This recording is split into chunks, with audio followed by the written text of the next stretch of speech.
Hi loves! It's me, Vines Vlogs. For today's video, ituturo ko sa inyo kung paano mag-list ng digital product sa Rocket PH gamit ang cellphone lang. So, actually, hindi ko siya pwedeng ma-screen record, no? Kasi ayaw dito sa Rocket PH na website. Pero hindi ko alam sa iba bakit pwede naman nilang ma-screen record yung ginagawa nila. So, ito yung ginagawa ko. Naglolong na tayo. So, ganito na lang yung pag-record ko, okay? So, syempre, pupunta tayo sa ating Rocket PH account. Ayan yung Rocket PH account natin. So, click natin yan. And i-click lang natin tong Rocketeer dashboard. Click Rocketeer dashboard. And ito na yung ating Rocketeer dashboard. Pupunta tayo sa may rocket ship. So, click lang natin yung may rocket ship. Ito yung account ko, yung about me. Pero yung pupuntahan natin dito is sa product. So, dito tayo sa products. So, dapat naka-ready mga loves, no, yung mga i-upload ninyo. So, ito na yung aking mga products dito sa aking Rocket PH. Ito yung mga digital products ko. Pero magdadagdag ako. So, i-click natin tong add new product. So, mag-a-add tayo ng product.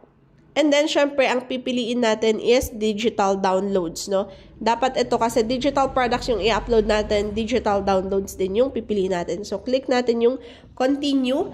And then, start from scratch. So, i-click natin yung start from scratch. Dapat naka-ready na yung mga product ninyo and yung mga product name, yung product type, description dapat meron na, pati yung pictures na ilalagay ninyo, and then yung i-upload natin na file. So, nasa description box ko yung mga tutorials, paano gawin lahat ng ito, no? Paano gumawa ng Rocket PH account, paano gumawa ng digital products, and paano mag-upload. And paano yung paggawa ng i-upload na file, nasa ko rin siya, nasa description box yung mga tutorials ko, or nasa dito sa YouTube ko, no? So, i-check nyo na lang siya, mga loves.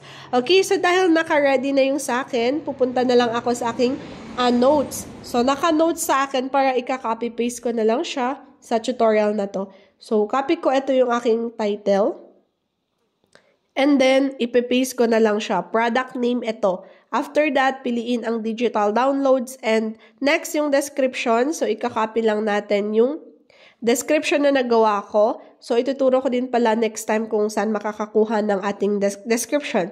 So, gagawa na lang ako ng another tutorial. Kasi mahirap yung iba nag-upload, wala silang description. Kailangan ng magandang description para naman merong mabasa si client kapag makikita na yung product natin. So, after description, eto na, mag-a-add media file na tayo. Add media, dapat naka-ready yung pictures. Ito yung magiging cover photo ng mga digital products natin. So, click here to upload. So, ito yung first na lalabas for me. And then next, ito, bigyan ko ng sample. So, pag maglalagay tayo ng mga media files, yung nasa unahan is dapat square siya, para maganda siya kapag kitang-kita mo talaga yung pinapakita mo dun sa digital products mo. Dapat naka-square, and then yung iba kahit hindi na. So, ito, titignan natin mamaya yung mga pinaglalagay ko. So, naglagay ako ng 3 samples about sa digital products ko, kung ano yung maa-avail ng client. So, add natin siya.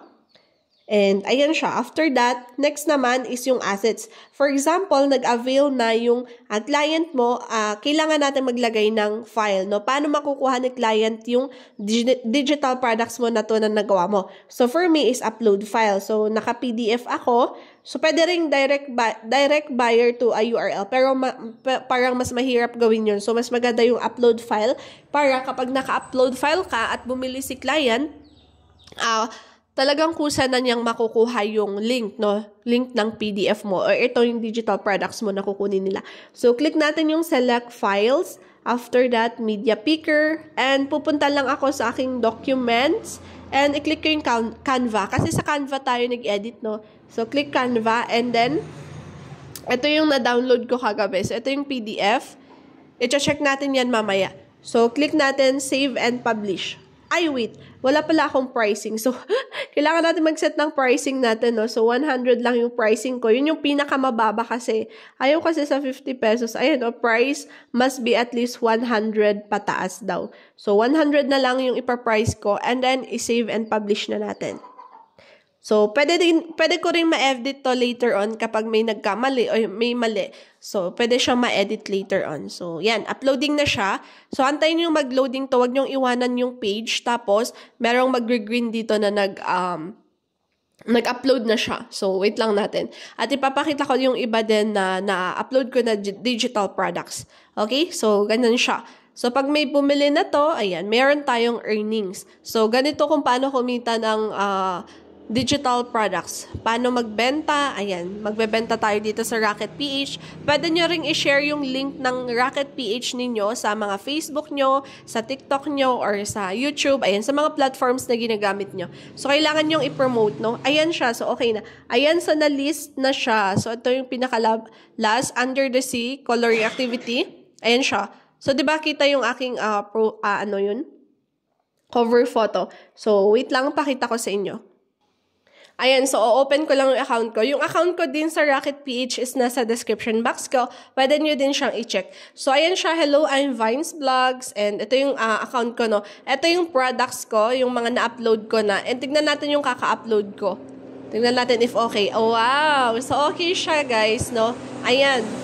Okay yung aking cover photo. Okay yung cover photo ko. Busy Book for Kids. Ayan, kita lahat ng mga, ayan siya. So, okay siya. Pag i-click ko, ayan siya. Tignan natin. Ayan. Pag meron gustong bumili, i-click na lang yung buy. And then, ayan, hindi siya kita lahat, no? So, i-click natin ganyan. Tapos, ayan siya.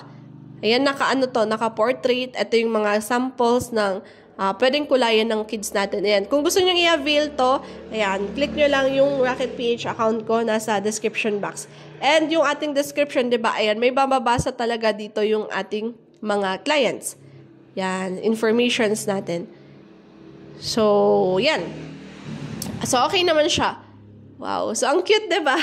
Parang nagaganahan nga ako nagaganahan ako dito sa account ko sa Rocket PH. So, tignan natin yung iba. Yan. Tignan ko yung aking products natin. So, ganun siya, no? Pag una, nakakalito siya. Pero, ulit-ulitin nyo lang mga loves na ulit-ulitin nyo lang manood ng tutorials para matuto din kayo. Actually, matututo talaga kayo. Kahit wala tayong skills sa paggawa nito, wala tayong talent, kaalam-alam, natututunan po ito. Okay? Natututunan paano gumawa ng mga digital products. Manood ka lang ng tutorials, i-apply mo, and try mong mag-scratch or gumawa ng kahit konti-konti lang, and upload mo siya. And, ayan, upload lang ng upload mga loves, no? Kasi, mas nahahasa kayo or mas nag-i-improve kayo kapag always kayo nag-i-edit and then, yan, don't try to be perfect. Hindi natin kailangan maging perfect para makapaggawa ng digital products. Kasi, natututunan yan. So, from scratch hanggang sa maging ganito na maging pro tayo na gumawa ng digital products. Pati ako, first time ko lang din. So, yan, still trying pa rin ako na mag-improve sa aking mga skills, sa aking mga ginagawang digital products. So, ganun siya mga loves na. Ayan, share ko lang yung mga ideas ko, no, paano sa digital products. Manood na lang kayo ng ibang tutorials nasa description box natin or nasa YouTube ko, okay? So, yun lang. Thank you for watching. I hope natutunan nyo paano mag-list ng digital products ninyo, okay?